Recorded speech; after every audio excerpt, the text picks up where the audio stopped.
Tonight, by candlelight, we make jjigae, Kimchi Jjigae, the red, bubbling, fermented heart of a Korean home. The pot that lives at the center of every dinner table from Busan to Seoul.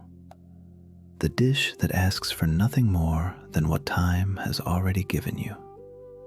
Time and a jar of kimchi gone slightly wild.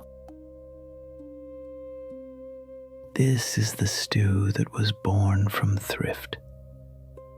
From an old jar of Napa kimchi that had gone too sour to eat plain. Someone, somewhere, generations ago, looked at that jar and thought, I can save this. I can stretch this. And what they made became a national obsession. Every grandmother has her version, every drama her steaming pot, every late night her bowl. The kimchi must be aged 3 weeks at the youngest. 4, 5, 6 is better. It should taste a little fizzy, a little sharp, a little wild. New kimchi is for eating fresh. Old kimchi is for cooking. The sourness is the whole point. The funk is the whole point. We are not afraid of funk in this kitchen tonight. The pork belly, a half-pound sliced a 1/4 inch thick. We need the fat. The fat is the conductor. It carries every flavor we are about to build. Restaurants render this fat and then throw it away. We will not. The rendered fat is our first secret. The fat is the floor on which everything else stands. 3 pastes. Gochugaru, coarse Korean red pepper, sun-dried, ground rough. Gochujang, fermented red chili paste, sweet and deep and slow. Doenjang, fermented soybean paste, the earthy funk that lazy recipes miss when they reach for soy sauce. Together, they are the trinity. None alone can carry the stew. All 3 must be present. We begin. A heavy clay pot, if you have one, a tteokbokki. A heavy iron pot, if you do not. A tablespoon of toasted sesame oil. The pork belly laid down in a single layer. Listen to the sound. That low sizzle is the fat beginning to render. Do not move the pork. Let it sit. Let it brown. The patience now is repaid later. Now, the kimchi. 2 full cups of it with all its juice, and 3 cloves of garlic finely minced. The kimchi hits the rendered pork fat, and the kitchen changes. The smell that rises is the smell of a Seoul alley at dusk, of someone else's grandmother's kitchen. We saute until the cabbage edges turn translucent. 3-4 minutes, no more. A cup of pork stock set aside. Into it goes the gochugaru, a full tablespoon.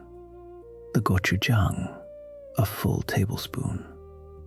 The doenjang, a full tablespoon. We whisk them together into a thick red slurry. This is the soul of the stew. Pour it back into the pot all at once and watch the whole color shift to the deep lacquered red of late autumn leaves. The rest of the stock. 3 more cups, poured in slowly along the edge of the pot. The liquid rises, the pork floats, The kimchi blooms in the broth.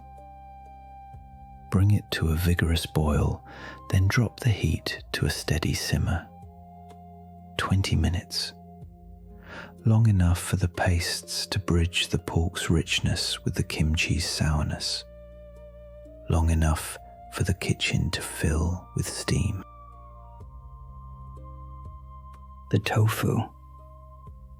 11 ounces of soft tofu, the kind that quivers when you touch the package. Sliced into thick, generous slabs, not cubes. Slide them in gently, one at a time, in the last 3 minutes. Do not stir. Do not touch them. Let the broth come up around them. They will absorb the soul of everything we have built. They will not collapse if we are gentle. And now we wait. The pot bubbles, the kimchi has gone soft, the pork has surrendered, the tofu is glowing red along its edges. In Korea, this pot would stay on the table, still bubbling for the entire meal. The tteokbokki keeps the heat. The whole dinner happens around it. The whole conversation happens around it. 4 scallions sliced on the diagonal. Bright green against the deep red. Showered across the top of the stew. In the final moments before it leaves the stove. They will not cook. They are not meant to cook. They are the bright, sharp note at the top of an otherwise deep, fermented chord. We serve it in the pot, still bubbling, still alive. A bowl of short grain rice on the side. A few small dishes, banchan, within easy reach. This is how Korean dinner works. The pot stays at the center. Everyone reaches in. There is no plating, no portioning, just a shared steam rising from the middle of the table. Kimchi Jjigae. Born from a jar gone slightly too sour. Carried through generations on the back of 3 pastes and a slab of pork belly. Served bubbling, shared from the center. Finished with green. The full recipe is at recipyapp.com. Sleep softly. Until next time.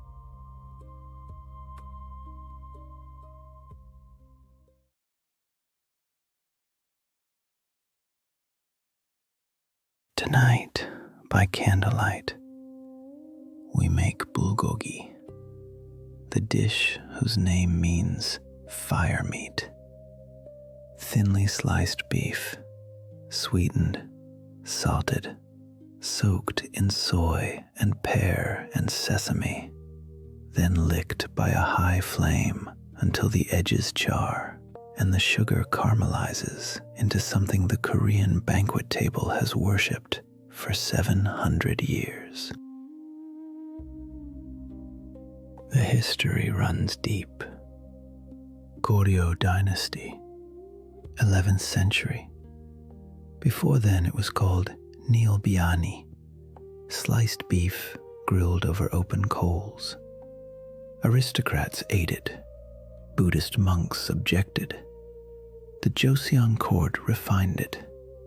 20th century home cooks democratized it. Now it lives everywhere, from royal banquet halls to street corner gas grills in Seoul, to backyard barbecues anywhere a Korean diaspora has put down roots. The beef must be thin, paper thin. Ribeye is the gold standard, well marbled, tender, forgiving. Sirloin works. The key is the slice, 1/4 millimeter against the grain. If your knife isn't sharp enough, freeze the meat for 30 minutes first. The marinade can only do so much. The cut does the rest. The marinade. Soy sauce, the foundation. Salt, umami, depth. Brown sugar for caramelization and the sweet, savory balance Korea calls tanjan. Toasted sesame oil for nuttiness and shine. Mirin for a soft sweetness and a hint of lift. We are not afraid of sweetness in this kitchen tonight. And the secret. A whole Asian pear grated to a slush over the marinade bowl. The pear's enzymes, bromelain's cousins, break down the beef's fibers, softening it from the inside while we sleep. This is the trick that separates restaurant bulgogi from at-home bulgogi. The pear is non-negotiable. 6 cloves of garlic, smashed and minced. A 2-inch knob of ginger, grated fine. The Korean aromatic pear, never one without the other. They lay the perfume that will haunt the meat for hours. We let them sit in the marinade for a few minutes alone to bloom before the beef goes in. Now the beef. Slice by slice, we lay it into the marinade. Hands work better than tongs. They fold the marinade into every fold of the meat. 2 pounds of ribeye slipping through a half cup of dark, glossy liquid. We cover the bowl. We slide it into the refrigerator. We wait. 4 hours. Overnight is better. A handful of scallions, sliced on the bias 2 inches long. They will be folded in just before grilling, not before. If they sit too long, they wilt and lose their sharpness. A teaspoon of toasted sesame seeds set aside for finishing. Patience and order. The kitchen rewards both. Tomorrow's flame. A bulgogi pan, traditionally. A domed cast iron disc with channels that let the marinade pool and reduce. A high gas burner. Charcoal, if you are lucky. The principle is the same. Fierce, direct heat, short contact. The sugar must caramelize before the meat overcooks. Less than 90 seconds per side. The beef hits the metal. The sound is immediate, a wet, urgent sizzle. Steam rises, the smell of soy and pear and sesame oil and beef fat all hitting heat at once. Do not crowd the pan. Work in batches. Let the meat brown. Resist the urge to move it for the first 45 seconds. Flip. The other side. 45 more seconds.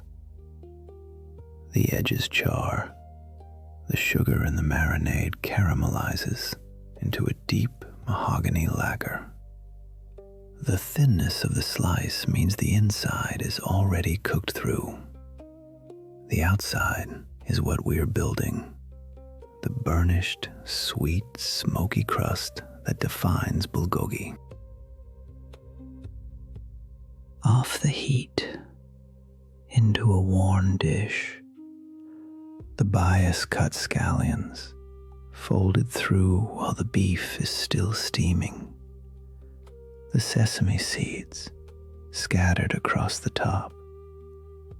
Some cooks add a final drizzle of toasted sesame oil. The aroma rising from this dish in this moment is the reason this dish has survived 700 years. We serve it at the center of the table. Lettuce leaves on one side for wrapping, a small bowl of samjang on the other, a spicy, savory dipping paste of gochujang and doenjang, a bowl of steamed short grain rice, a few sliced cucumbers. The diner builds each bite: a leaf, a piece of beef, a smear of samjang, a grain or two of rice. Wrap. Eat in one bite. Bulgogi. Fire meat. Marinated in pear, sweetened with brown sugar, kissed by a flame, finished with scallions and sesame. The dish that the Korean banquet has built itself around for 700 years. The full recipe is at recipyapp.com. Sleep softly. Until next time.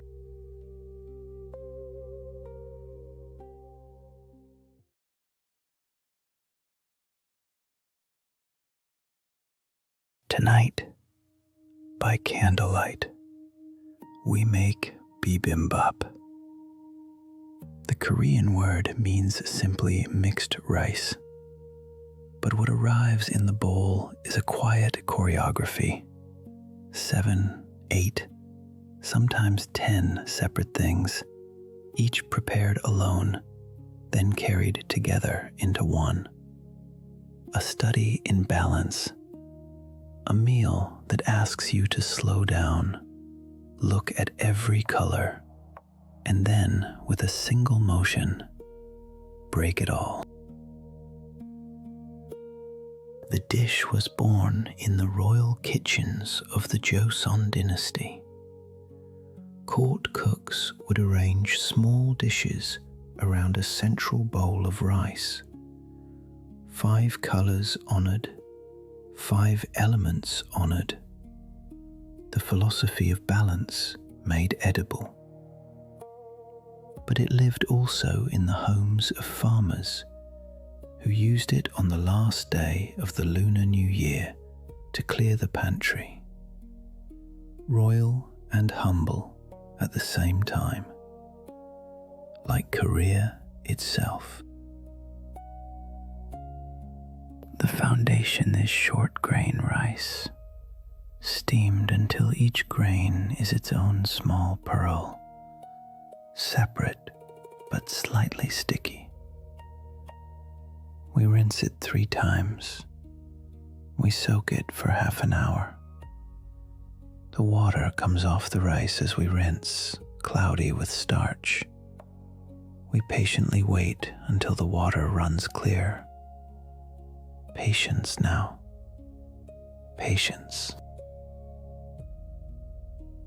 The vegetables, called namul, each prepared on its own, spinach blanched and squeezed dry and dressed in sesame oil and garlic. Bean sprouts, parboiled for 40 seconds and tossed in salt and scallion.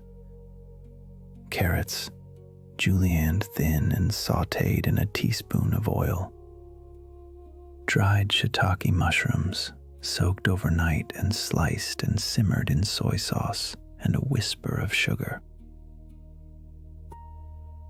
And the namul nobody forgets, gosari.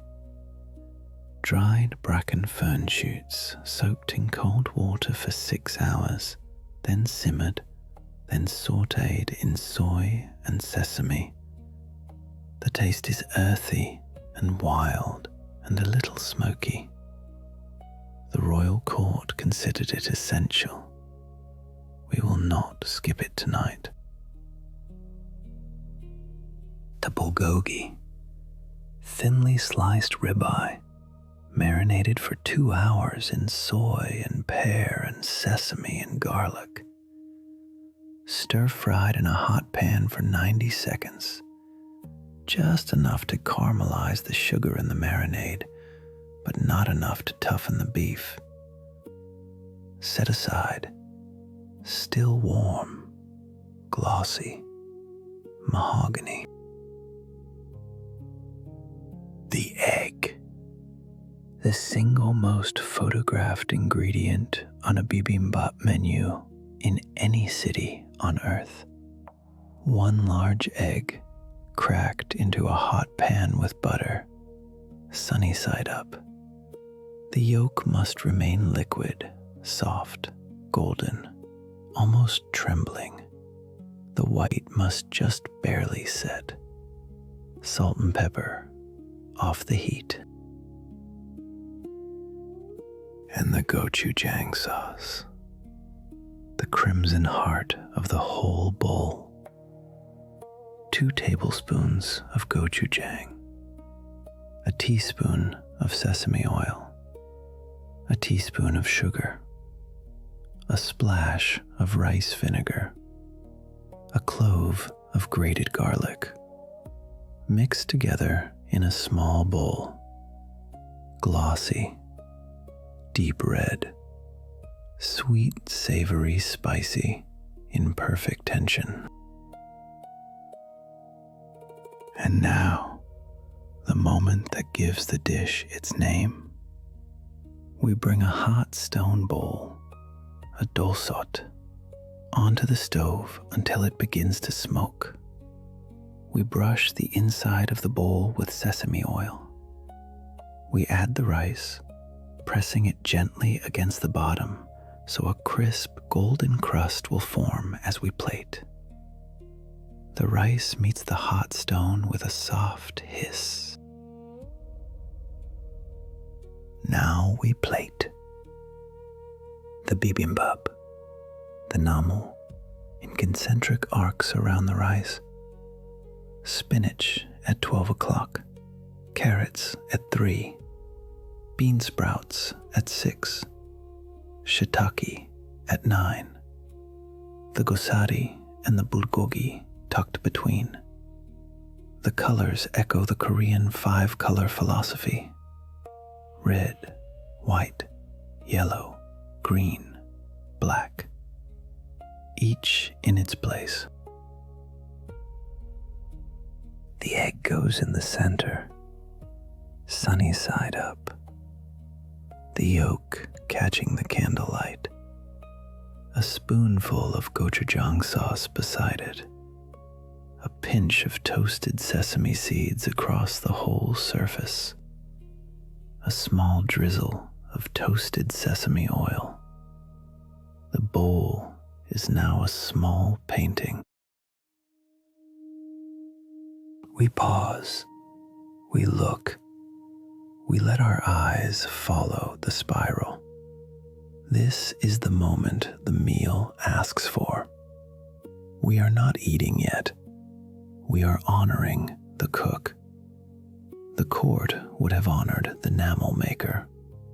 The home would have honored the grandmother. The bowl honors them both. Then we eat. With one motion, the spoon goes to the center of the bowl. It breaks the yolk. The yolk floods the rice. The gochujang melts into the heat. The vegetables tumble. The painting dissolves. We mix everything together, vigorously, completely, until each spoonful holds all the colors, all the textures, all the seasons of one bowl. Bibimbap, mixed rice, born of the royal court and the farmer's pantry at once. A bowl that asks you to look, to balance, to break, and to mix. The full recipe is at recipyapp.com.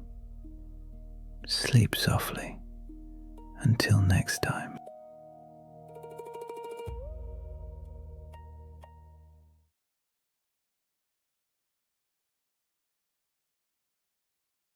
night, by candlelight, we make japchae. The name means simply mixed vegetables, but what gathers in the bowl is a quieter thing. Silken glass noodles, threaded with beef and spinach and shiitake, glossed in soy and sesame, jeweled with toasted seeds. A dish of contrasts, slippery and chewy, sweet and savory. A study in patience, where each strand is cooked alone and only at the end brought together. Japchae was born in the early 17th century in the royal kitchens of King Gwanghwaegun. The story tells of a court official who served it at a palace banquet and won the king's favor.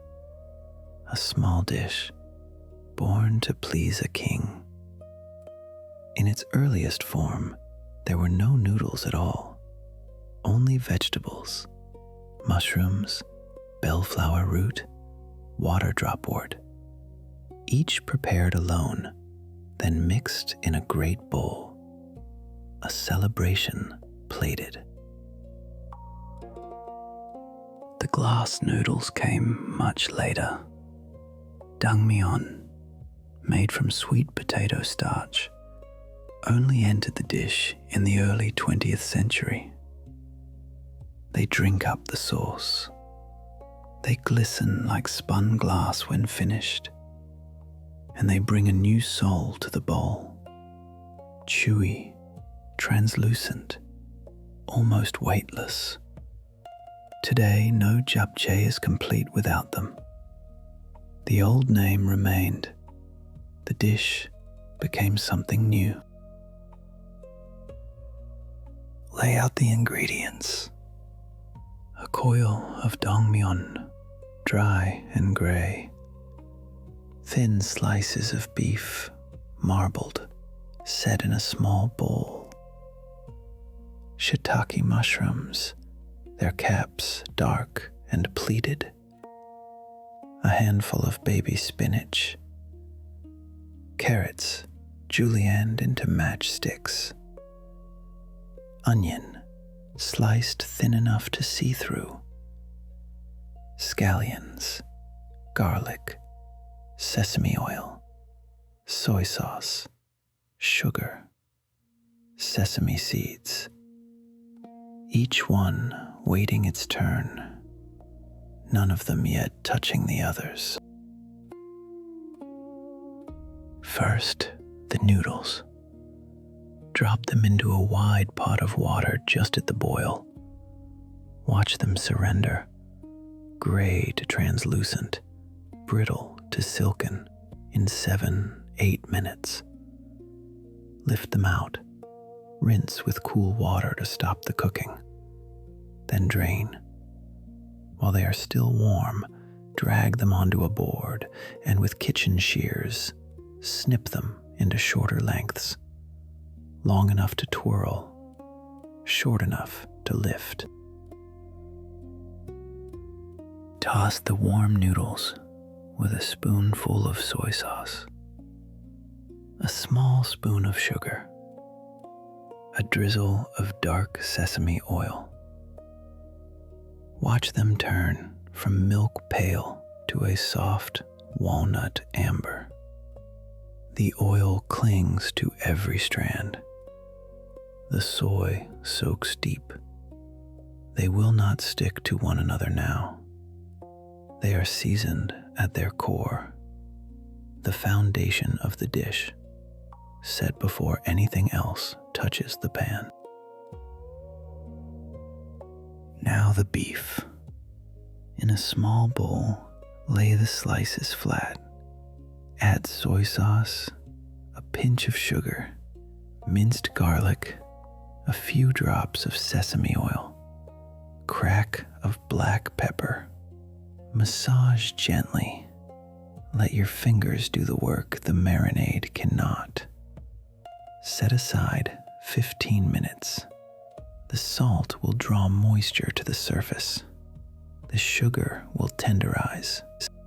The sesame will perfume. When the slices return to heat, they will sear, not steam. The shiitake.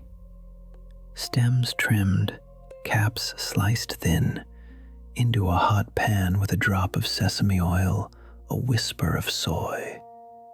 They will give up their water first, then darken, then deepen. Do not crowd them.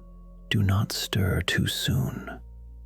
Let them brown at the edge, the umami concentrating, the wood forest perfume rising. When they shrink to half their size, lift them out. Set aside on a plate of their own. The carrots. Cut into matchsticks the length of a finger, the thickness of straw. Into the pan with a drop of oil, a small pinch of salt. 60 seconds, no more. We want them still bright, orange, almost glowing, with the faintest tender give. Lift them out. Now the onion, sliced thin. Sweat it gently until translucent. Then the scallions, last of all, just to wilt. Each vegetable kept to its own self. The spinach. Plunge it into boiling water for 10 seconds, no more. Lift it to ice. Squeeze it dry in your hands, gently, gently. A green fist, no longer dripping. Spread the leaves on the board. Drizzle sesame oil, a touch of soy, a brush of garlic. Toss with your fingertips. The leaves emerge glossy and dark, the green deepened. A small mountain of seasoned spinach set aside with the others. Finally, the beef. The pan hot, almost smoking. The slices laid flat. They hiss. They curl at the edges. They take on a dark caramel crust. 60 seconds on one side, 30 on the other. The marinade caramelizes against the iron, a thin lacquer of soy and sugar. The kitchen fills with the perfume of seared meat and dark sesame. Lift the beef out. Set it with the others. 8 small plates now, waiting. Now the gathering. A wide, shallow bowl. The seasoned noodles first in a glossy heap. Around them, the small mounds. Beef here, shiitake there, spinach, carrot, onion, scallion. The dish, for a moment, looks like a wheel of colors, a celebration of separateness. And then, with both hands and a long pair of chopsticks, lift, fold, lift, fold. The strands twine through every ingredient. The bowl becomes one thing. Taste, adjust. A drop more soy if it asks. A pinch of sugar if it leans too savory. Another whisper of sesame oil for shine. Then, the final blessing. Toasted sesame seeds, scattered from a high pinch, raining down across the dark gloss of the noodles. They land like quiet stars. The bowl is mahogany and gold and forest green and orange. Every color the dynasty once asked for. All of them in one bite. Japchae, mixed vegetables. A dish born in a Joseon palace, made new in the modern kitchen. a bowl that teaches patience, each ingredient honored alone, each one.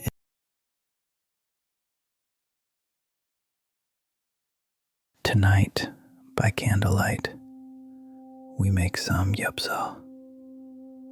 3 layers of fat, 3 layers of flesh, pork belly, sliced thick, laid across an iron plate, sloped just so. The Korean grill table is not really a meal. It is a small ceremony, quiet, generous, slow. Friends gather, charcoal glows.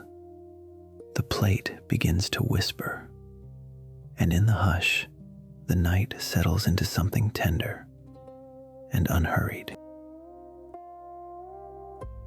Samgyeopsal means 3-layer flesh. For most of Korean history, it was peasant food, humble, fatty, beloved. In the 1970s, restaurants in Seoul made it a ritual. Workers gathered after long shifts. Soju was poured. The plate was set glowing at the center of the table. By the 1990s, Samgyeopsal had become the most beloved meal in Korea, a quiet weekly church of grease, garlic, and friendship. There is no cooking at the stove. There is only the table. The grill plate, sloped at one edge, catches the fat and lets it run away. The cook is also the diner. Each bite is built and folded in the hand. Lettuce, perilla leaf, a glistening slice of belly, a sliver of raw garlic, a dab of samjang. The whole package, a parcel called sam, sent home in a single, generous bite. Let us begin with the belly. Choose the slab thick, at least half an inch, cold from the refrigerator. Cut crosswise into wide strips, the length of a hand. Skin on or off, as you wish. Look for streaks of fat and flesh laid in clean ribbons. No marinade, no seasoning. The belly speaks plainly here. It needs only heat and time. Beside the belly lay the leaves, crisp red leaf lettuce, tender butter lettuce, perilla, kennip, the broad green leaf with the serrated edge, half mint, half anise, faintly bitter. The perilla is the soul of the wrap. It catches the grease, it cools the spice. Without it, the bite is louder. With it, the bite becomes a sigh. Now the small dishes. Banchan. Whole cloves of raw garlic sliced into thin coins. Fresh green chilies, fierce and bright. A small bowl of sesame oil, salted with flaky salt and crushed black pepper, and samjang, the deep, dark dipping paste, gochujang and doenjang, stirred together with garlic, sesame, and a whisper of sugar. The flavor of the wrap lives in this bowl. Set the grill plate on the burner, a sloped cast iron disc, black and heavy, with a moat at the lower edge for the rendered fat to gather. Turn the flame high. Let the iron heat for 3 full minutes. Hold a hand just above. Feel the rising warmth, dry and steady, When a drop of water hisses and skates across the surface, the plate is ready. Lay the first slices down. Place them with care, not crowding. The iron answers at once, a hush, then a hiss, then a long, steady song of fat meeting heat. Do not move them. Do not turn them. Let the underside seal. Let the surface darken to gold, then to amber, then to a deep mahogany at the edges, lacquered and crisp. While the belly sears, slide a few garlic coins onto the plate, off to the side. They will turn golden in the rendered fat, growing sweet and nutty. Lay a stalk of kimchi alongside. Last week's kimchi, sour and bright. It will sizzle. It will curl. The acid will cut the richness. The plate is becoming a small landscape now, generous and full. After 3 minutes, turn the belly with long metal chopsticks. The underside is crisped. The fat has rendered, glistening into the moat below. 3 more minutes on the second side. The flesh tightens. The edges grow lacquered. The kitchen fills with the smell of meat caramelizing in its own slow fat. Patient, ancient, deeply familiar. When the belly is bronze on both sides, and only then, pick up the kitchen shears. In Korea, scissors live at the table. Snip each strip crosswise into bite-sized pieces 2 inches wide. The shears make a soft, dry click. The fat continues to crackle. The pieces fall onto the grill and continue to crisp at their cut edges, the surfaces now multiplied. Lift a piece, hot from the iron, and dip it for a heartbeat into the salted sesame oil. The oil sheens it, the salt sharpens it, the sesame deepens it. This is the unadorned bite. Pork belly, sesame oil, salt. Eat it alone, slowly, with eyes half closed. This is the dish at its simplest. This is the dish at its truest. Now build the wrap. A leaf of lettuce flat in the palm, a leaf of perilla laid on top, a glistening piece of belly, a coin of raw garlic, a sliver of green chili, a small smear of samjang. Fold the leaves up, gather the edges, and bring the parcel to the mouth in a single soft motion. Close the eyes, chew slowly. This is Samgyeopsal. 3 layers of flesh, a peasant dish made sacred by friendship, by smoke, by the small ceremony of the table. Eat it slow, eat it loud, eat it with people you love and with strangers who will not be strangers by the end. The belly renders, the leaves cool, the night softens. The full recipe is at recipyapp.com. Sleep softly. Until next time.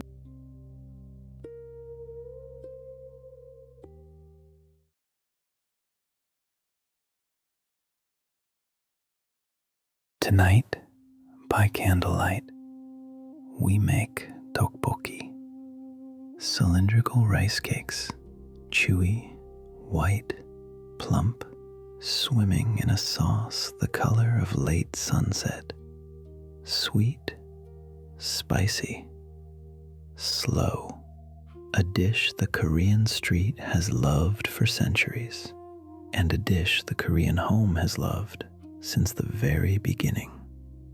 Pull a chair close. The pan is starting to sing. The kitchen is starting to glow. Tteokbokki begins in a quiet way in the royal court of Joseon. The earliest written record is from the 18th century. Gungjung Tteokbokki, the king's version, stirred gently with beef and soy and the deep brown sweetness of malt. Mild, refined, a dish for kings. Spicy red gochujang would not arrive at this pan for another 200 years. The dish, like the country, would change with the times. The transformation came in the 1950s in a little Seoul market called Sindangdong. A woman named Ma Bokrim dropped a piece of rice cake into a bowl of jjajangmyeon by accident. The sweet bean sauce clung to the cake. She remembered. She experimented.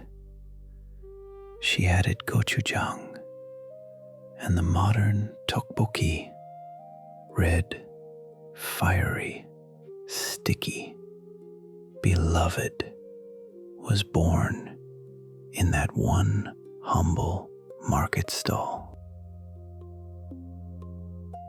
Begin with the rice cakes. Cylindrical garatop, 2 inches long, plump in the hand. If they are dried, soak them in cool water for 30 minutes. The starch needs to soften. If fresh, rinse briefly. Hold one between thumb and finger. Feel the cool weight. Feel the smoothness like polished stone. This is the heart of the dish. Everything else is a frame for these small, chewy bodies.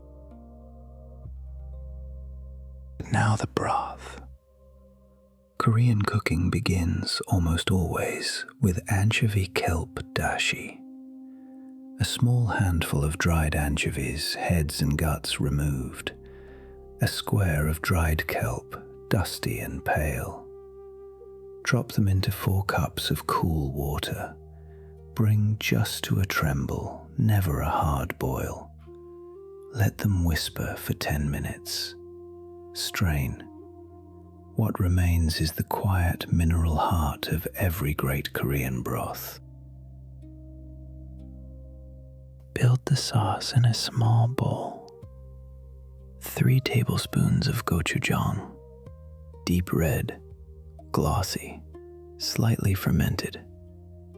A tablespoon of gochugaru, the coarse red pepper flake. 2 tablespoons of sugar. A tablespoon of soy sauce. A clove of garlic, minced fine. Stir it together with a spoon. Watch the colors bloom. This paste is what carries the dish. Sweet, savory, spicy, deep, all at once. Pour the dashi into a wide, shallow pan. Bring to a gentle simmer. Slide the sauce in. Whisk it through. The broth turns red, first a soft pink, then a deeper crimson, then the color of late sunset. The pan begins to sing. Steam lifts off the surface, carrying the sharp, warm scent of gochugaru and garlic. The kitchen is waking up. Add the rice cakes. They sink, white and pale, into the red broth. Stir them gently with a wooden spoon. The sauce coats them at once. The cakes will float and bob as they soften. Simmer for 8 minutes, stirring often, never letting them stick. Watch their surfaces become glassy. Watch the broth thicken around them, growing sticky and lacquered. Slide in the fish cakes. Omuk, thin golden brown sheets of pressed fish paste, cut into bite-sized triangles.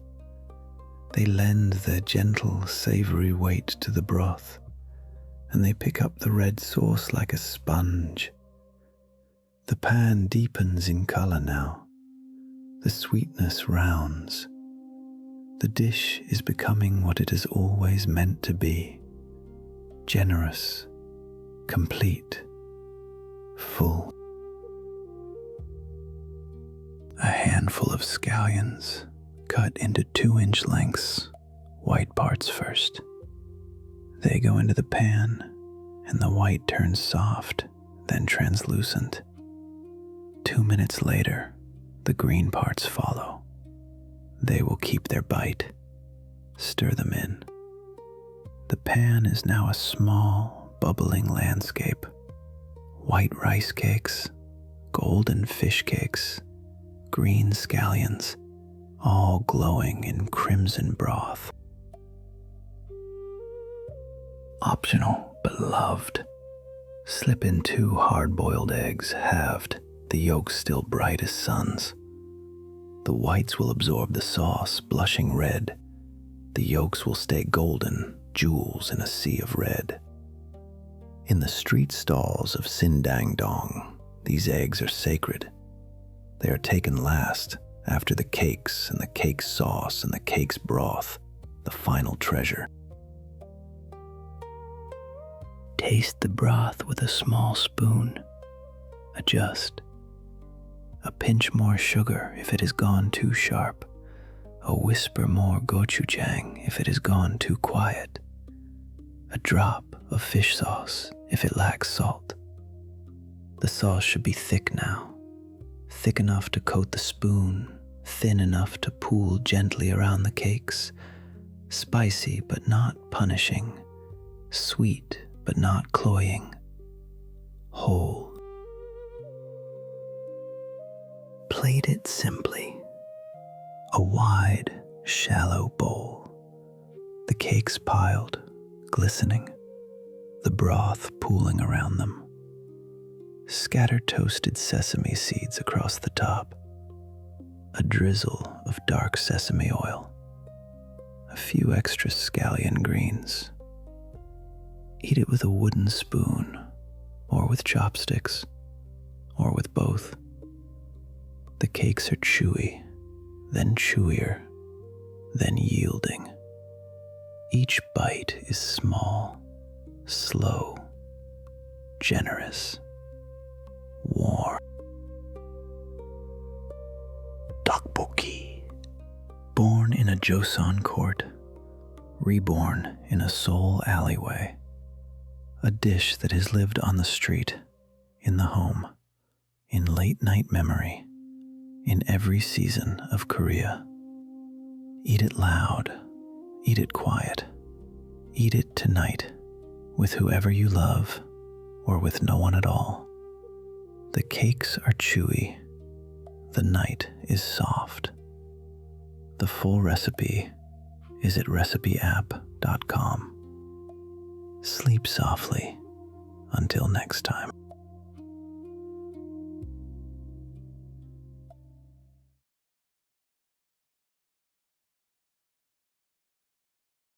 Tonight, by candlelight, we make Galbi-Jjim, Korean braised short ribs, a dish that lived for centuries inside the walls of the Joseon-court, reserved for kings, queens, and the slow celebrations of Lunar New Year.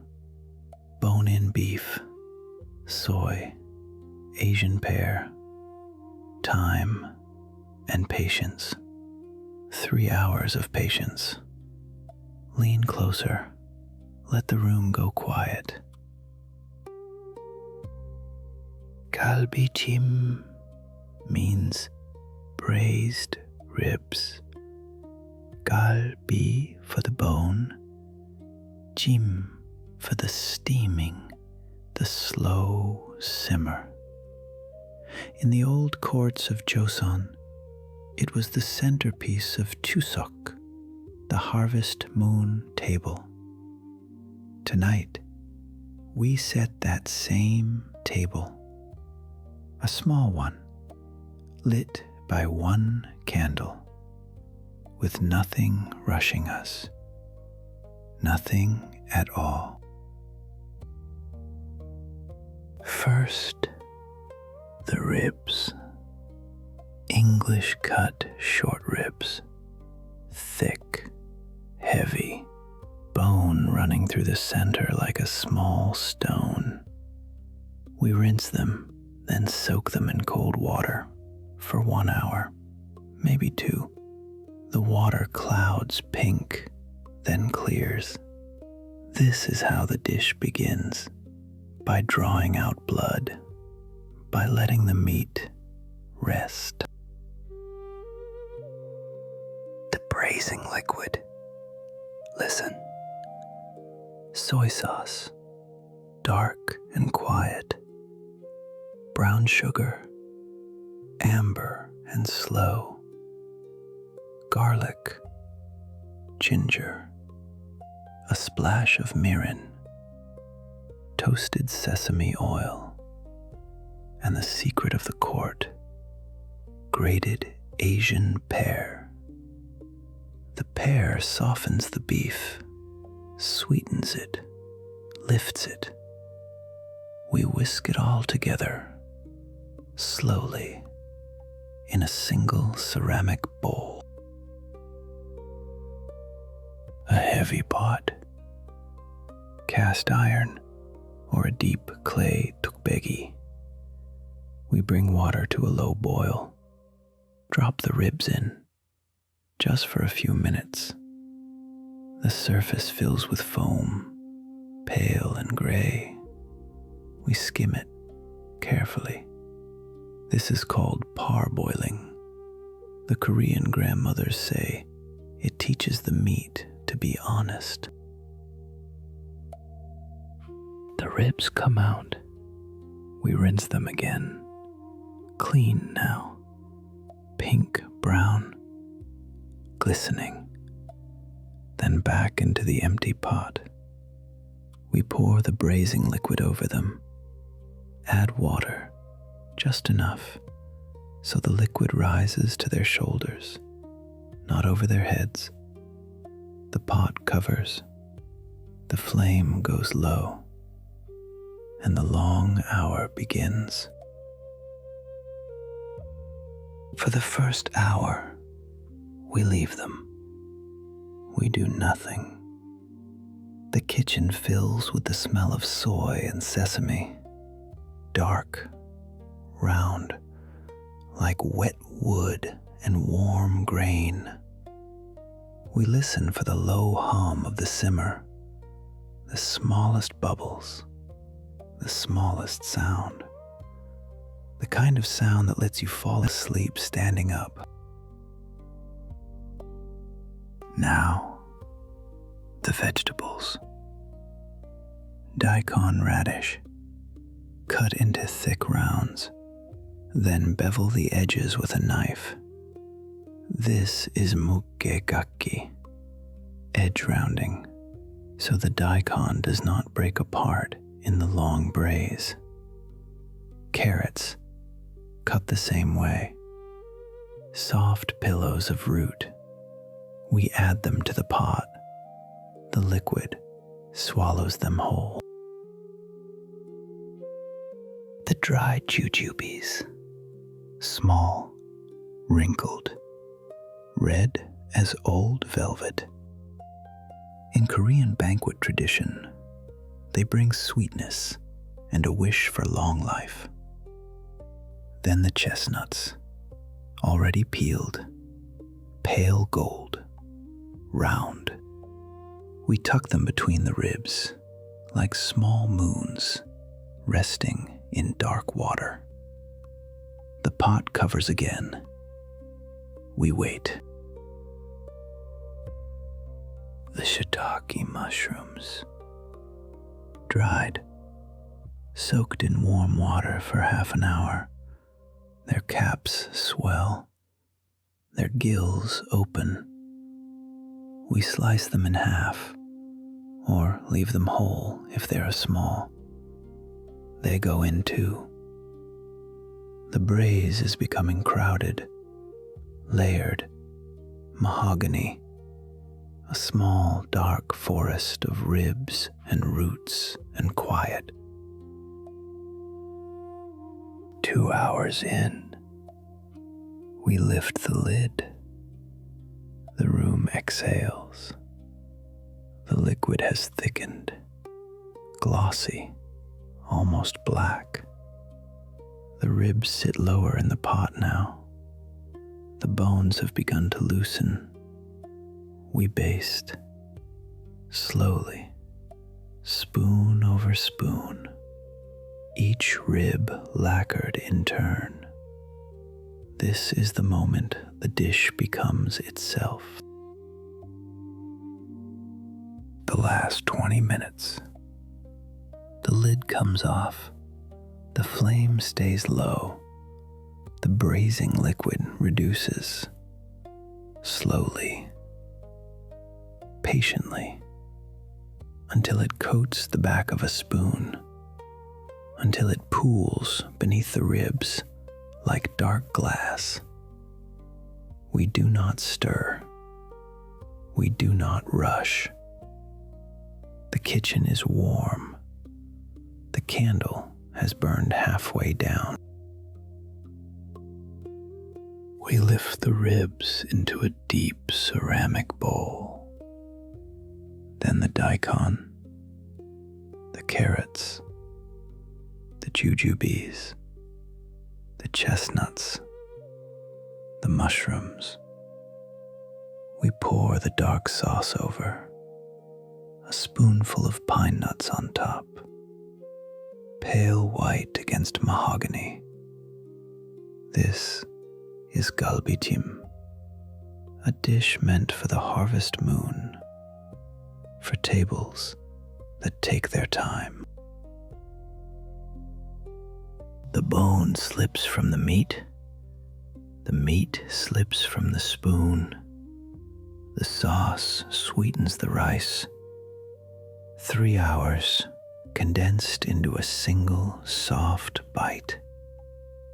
The full recipe is at recipyapp.com. Sleep softly. Until next time.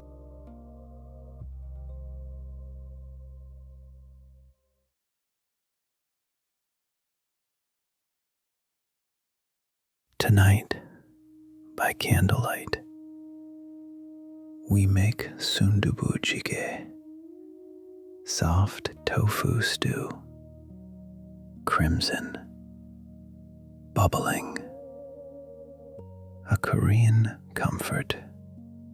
The bowl is stone, black, blistered from old fires. Inside, silk. Tofu so tender it has never been pressed, never curdled. It collapses at the touch of a spoon. Listen, we will build heat slowly, layer by layer, breath by breath. There is no hurry tonight. The dish has many beginnings. Buddhist temple kitchens shaped the early forms. Slow simmers, no flesh, only soybean curd and broth. Later, the seaside towns of the south added clams. The inland markets added pork. In every kitchen, the dol sot, The heavy black stone bowl arrived at the table, still hissing, still alive. A guest leans close. Steam fills the face. Comfort begins. Set out the ingredients quietly. Soft tofu in a sealed tube, pale as cloud. Dried anchovies. A square of dasima kelp. Gochugaru, the coarse Korean red pepper flake, slow toasted, smoky and sweet. Garlic. Scallions. Sesame oil. A small handful of pork belly or clams scrubbed cool under water. 1 egg kept whole in the shell. Patient, waiting for its moment. First, the dashi. Cold water in a pot. Drop in the kelp. A handful of dried anchovies, heads pinched off, bellies emptied. The water warms. Tiny bubbles rise along the kelp's edge. Pull the kelp out before it boils. It would turn bitter. Let the anchovies simmer 10 more minutes. The broth tints amber. The kitchen smells of distant ocean. Strain. Save the clear stock. Now the chili oil, the soul of the stew. Warm the dulsot, or a small earthenware tteokbokki over low flame. A spoon of sesame oil. A spoon of toasted sesame, optional. Add the gochugaru. Stir slowly. The flakes bloom into deep crimson. The oil becomes lacquer. The smell sharpens. Sweet, smoky, a little fierce. Do not let it burn. Pull it from the heat when the color deepens. Add the pork belly, small thin slices, or the cleaned clams. The pork edges turn pale, then bronze in the chili oil. Garlic next, minced fine. It hisses, perfumes the pot. A whisper of soy sauce, a pinch of salt. Stir gently, coat each piece in red. This is the base. Every spoonful later will carry this first heat. Pour in the anchovy dashi. Slowly, the crimson oil and clear broth meet. Swirl. Marry. The pot deepens to a bright, restless red. Bring it to a low simmer. Skim any foam that rises. Let it murmur for 5 minutes. The pork tenderizes. The clams begin to part their shells. The kitchen fills with a warmth that belongs to no single ingredient, only to time. Now the tofu. Open the tube, hold it above the pot. Squeeze gently. The soft white curd slides out in a long, trembling ribbon. Use the back of the spoon to break it into rough pillows. Not too small. The pieces should still wobble. They should still remember being whole. Let them settle into the broth. They drink the color. They turn rose gold. Lower the heat. Cover the pot. 3 minutes, maybe 4. The tofu warms through but does not break apart. The broth has thickened, glossy and rich. Lift the lid. Steam billows. The surface trembles like a sleeping animal. Taste a spoon of broth. Adjust salt. A drop more soy if it asks. The seasoning should feel deep, not sharp. Warm, not loud. Scatter sliced scallion across the top. Green crescents on red. Drizzle a thin thread of toasted sesame oil. The aroma changes again, nuttier, fuller. Bring the pot to the table while it still boils. The stone holds heat fiercely. The stew will continue to cook in front of the eater, hissing softly, gently insisting on patience. Now the egg, the final ceremony. Crack it gently on the rim. Let it slide into the center of the bubbling stew. The white blooms instantly, soft lace spreading across the crimson surface. The yolk sits whole, suspended, glowing. Do not stir. Let it set, half-cooked, beneath a covering of broth. This is the moment Koreans call the heart of the bowl. Set out the rice, a small mound, white and warm, in a separate bowl. Sundubu is always paired with rice. A spoon of stew, a spoon of rice, a piece of kimchi between. The crimson broth softens against the grains. The tofu melts on the tongue. The yolk, at last broken, runs slow gold across the spoon. There is a Korean word, jong, a quiet attachment that grows between people, between a cook and a pot, between a body and a meal it has eaten 1,000 times. Sundubu Jjigae carries that word.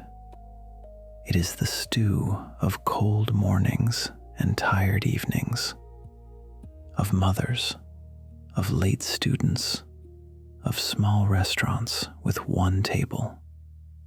It is never grand, only kind. And so the pot still bubbles softly. The candle leans low. Outside, the night holds its breath. The full recipe is at recipyapp.com. Sleep softly. Until next time.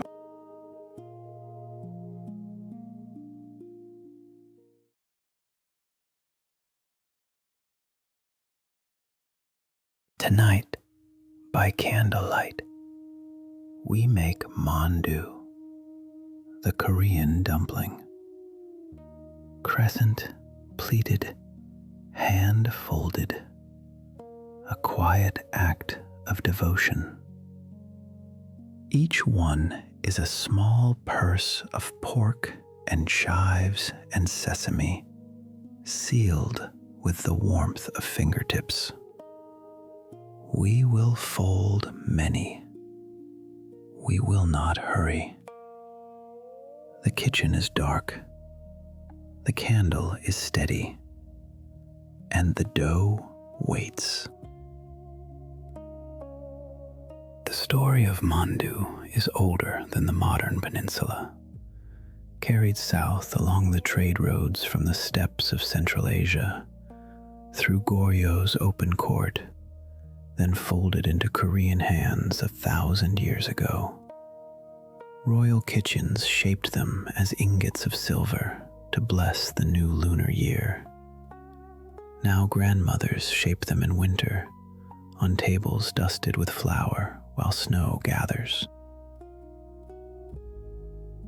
We begin with the filling: ground pork, pale and cool; buchu, Korean chives, sliced thinly, releasing their grassy garlic shadow scent; scallions, finely; a pinch of grated ginger; garlic, crushed against the cutting board; and a small heap of crumbled tofu, pressed of its water until it is dry as snowfall. Season the filling: a spoonful of soy sauce, dark and salt mineral; a teaspoon of toasted sesame oil, golden and nutty; a pinch of sugar; a pinch of white pepper; a whisper of salt. With clean fingers, fold the filling against itself, slowly, patiently, until the mixture turns tacky and clings to the bowl in soft peaks. Now the mandu skins, thin, round, pale as moon paper. Lay one across your palm, dip a fingertip in water, trace the rim, glossing it. Place a generous teaspoon of filling at the center. Not too much. Too much and the skin will tear and weep its secrets into the steam. Fold the skin in half over the filling into a half moon. Press the very center closed first. Then, beginning at one corner, pinch a pleat. Fold, pinch, fold, pinch. Tiny accordion pleats marching toward the other corner. The shape becomes a crescent or a small slipper, depending on the hand that made it.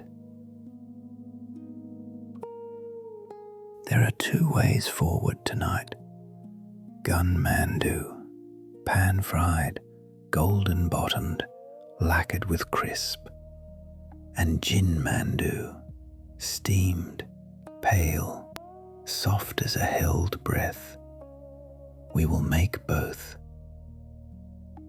The dough remembers heat differently from each. The hand remembers each fold the same way. For the steamed mandu, line a bamboo basket with parchment or with a cloth of damp muslin. Arrange the dumplings shoulder to shoulder, not touching. They will swell.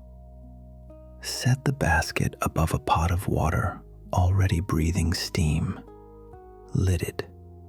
8 minutes, no longer. Let the steam do the gentle work. For the pan-fried mandu, set a heavy skillet over medium heat, a film of neutral oil. When it shimmers, place the dumplings flat bottom down in a tight spiral. Listen. The sizzle that rises is small, almost shy. Let them brown in silence. 2 minutes, maybe 3, until the bottoms turn the color of toasted honey. Now the steam. Pour a 1/4 cup of water into the hot skillet. It will hiss urgently, and clap the lid down at once. While the mandu cook, mix the dipping sauce. 2 parts soy sauce, 1 part rice vinegar, sharp and pale, a small spoonful of toasted sesame oil, a pinch of gochugaru, the Korean chili flake, soft, sun-dried, fragrant rather than fierce, a few slivers of scallion drifting on the surface like flecks of moss in still water. Lift the lid from the steamer. The mandu have turned translucent at the edges. the filling shadowed inside like a secret kept warm. Lift one with chopsticks. The skin is silken, the shape still perfect, the pleats still standing, as if the dumpling were proud of how it was made. Slide the gun mandu from the pan onto a dark plate. Crisp side up, the lacquered crackle gleams in candlelight. Set the bamboo basket of Jin mandu beside it, lid lifted, steam drifting upward in a slow gray ribbon. Set the dipping sauce between them. The table now has everything. The table now has enough. A mandu is a small thing, a teaspoon of filling, a circle of dough, 10 quiet pleats. But to fold one, slowly, by candlelight, is to step out of the noisy hours into a quieter one. The full recipe is at recipyapp.com. Sleep softly. Until next time.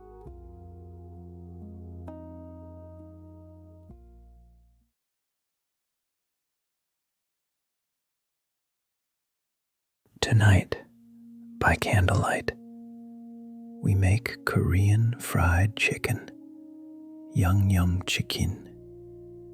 The Seoul night market classic, born after the war, perfected in the alley stalls of Myeongdong and Sinchon.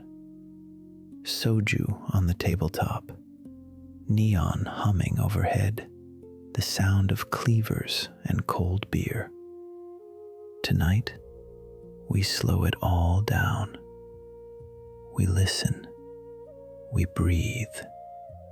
We fry twice. We glaze slowly. We crackle softly. We eat in the dark. Korea has fried chicken older than memory. But the modern dish, the lacquered one, the one we whisper about tonight, was born in the 1970s. American oil, Korean fire, gochujang stirred into ketchup. A whole generation found their late-night ritual. Friends crowded around a single platter, beer in tall glasses. The Korean word for it is chimek, chicken, and mekju, beer, a pairing as old as friendship. We begin with the bird, bone-in pieces, drumsticks, wings, small thighs, cold from the refrigerator, patted dry with paper towels, every droplet of moisture lifted away. Salt, white pepper, grated ginger, a whisper of garlic. We rub it in gently with cold fingers. The skin pebbles, the flesh tightens. We rest the chicken uncovered while we prepare the dredge. Now the secret, the Korean secret. Not flour alone, not cornstarch alone. Both and more. Rice flour, milky white, finely milled. Potato starch, ghost pale, weightless on the fingertips. A whisper of baking powder, a pinch of salt. We sift them together in a wide ceramic bowl, the dredge that will become the famous crust, shatteringly thin, wafer light, loud enough to wake the table. A small amount of ice water, just enough to bring the dredge into a clinging, lumpy paste. Some cooks call it a slurry. Some call it a wet dredge. The Koreans call it the cloak. We dip each piece, slowly, turning, letting the cold cling. The pieces emerge ghostly, marbled, hung with feathery, shaggy edges. Those edges, when fried, become the loudest part of the bite. The oil, neutral oil, canola, sunflower. A heavy, deep pot, 3 inches deep, no more. We bring it slow, 325 degrees Fahrenheit, the temperature of the first fry, lower than you'd expect. We lower the pieces in one by one with long chopsticks. The oil whispers, tiny pale bubbles, a muted symphony of fizz. No splatter, no drama, just patience. 8 minutes, 9. We lift the pieces from the oil, pale gold, cooked through but soft, not crisp, not yet. We rest them on a wire rack for 10 minutes, maybe 12. The moisture migrates outward, the crust dries. The Koreans call this the patient interval. The first fry sets the meat. The second fry sets the legend. The rack drips, soft and slow, into the porcelain plate below. Hush. Now the second fry. We raise the oil, 375 degrees. The chicken returns, and this time the oil sings, a sharper crackle, a bright golden murmur. The crust seizes, locks, hardens into glass. 4 minutes, 5. The pieces deepen to amber, to honey, to brass. We lift them out, drain them on the rack. Listen, they tick as they cool, the sound of glass cooling. While the chicken rests, the yangnyeom, the glaze.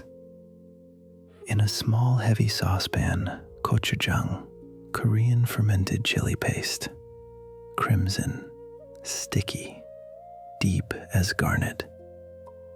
We add ketchup. Yes, ketchup, the Korean secret. Brown sugar, soy sauce, rice vinegar, grated garlic, grated ginger, a spoon of corn syrup for the lacquer shine. We whisk over low heat. The sauce thickens.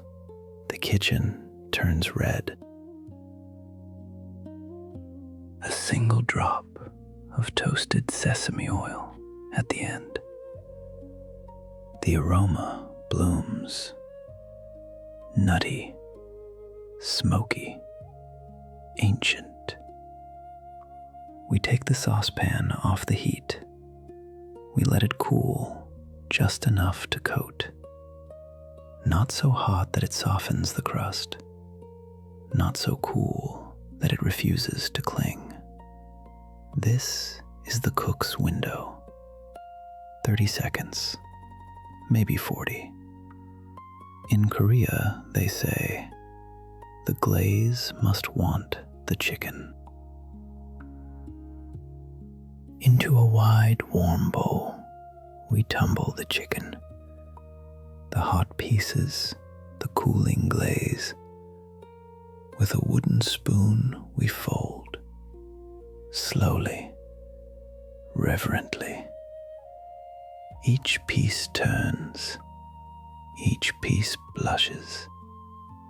The crimson cloak settles under golden glass. The sound, oh, the sound. A faint papery rustle, sauce kissing crust, not soaking, not softening, just clinging. The pieces gleam in the candlelight like lacquered red stones. We lift the chicken onto a platter, a wide, dark platter. The pieces piled, mountainous, glistening. We sprinkle toasted sesame seeds. They scatter, soft as snow falling on lacquer. We slice scallions, very thin, on the bias. The green confetti drifts down, bright over crimson, cool over hot. The contrast a Korean cook knows by instinct. The platter sighs, the candle flickers, the plate is ready. A piece, lifted with fingers, held to the ear. We tap, just once, the faintest tick, the signature sound. Sound is the test. Sight is the second test. The bite is the third. We tear.